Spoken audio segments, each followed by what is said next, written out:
Happy Saturday from the rare weekend episode of Developer Tea. My name is Jonathan Cottrell, and today I want to share some inspiration for you. This inspiration is about the way that you think about your code or anything you build, or really anything that you're a part of. And specifically, this inspiration is intended to get you to hold your code a little more lightly. Hold your architectural plans with a bit of a lighter grasp. Hold whatever plans you have for your career, understanding that they may change at any moment. This quote comes from a book that I recently started reading. It's called How Buildings Learn. It's by Stuart Brand. If you are an architect, not a software architect, but an actual building architect, then you know this book almost certainly. This is apparently a very popular book in that field. And the quote goes like this, a little bit long, so stick with it. Asbestos went from being very good for you to very bad for you. Fire codes and building codes discovered new things to worry about, and old buildings were forced to meet the new standards. Access for the disabled transformed toilets, stairs, curbs, elevators. Deterioration is constant. In new buildings, as much as old. The roof leaks, the furnace is dying, the walls have cracks, the windows are a disgrace.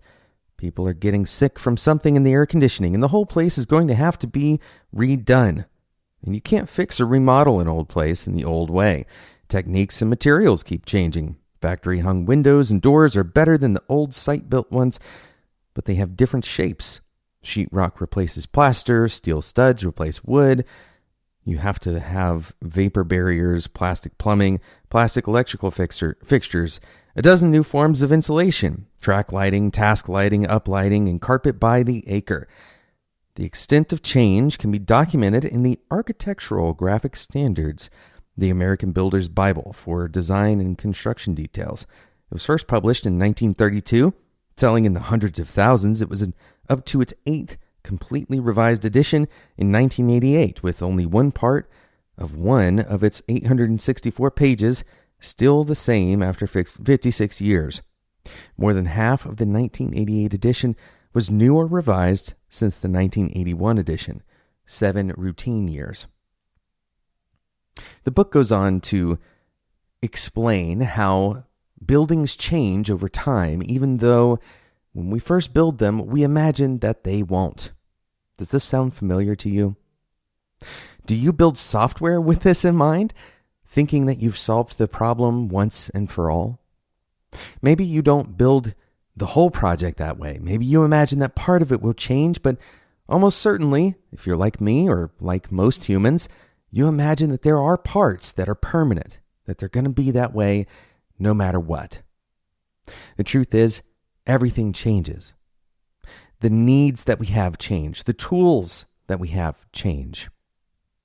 If you look at your calendar the same way, if you look at your career plan the same way, if you look at your retirement plan the same way, all of these things will change. Sure, something might match your expectation for a while. You may have been right for one window in time.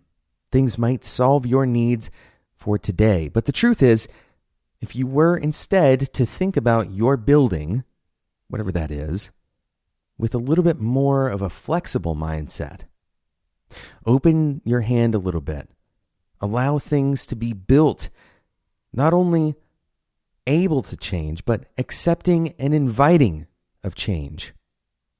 Perhaps when that change inevitably comes, you won't resist it, but instead, you'll quickly move through the necessary steps to get to the other side.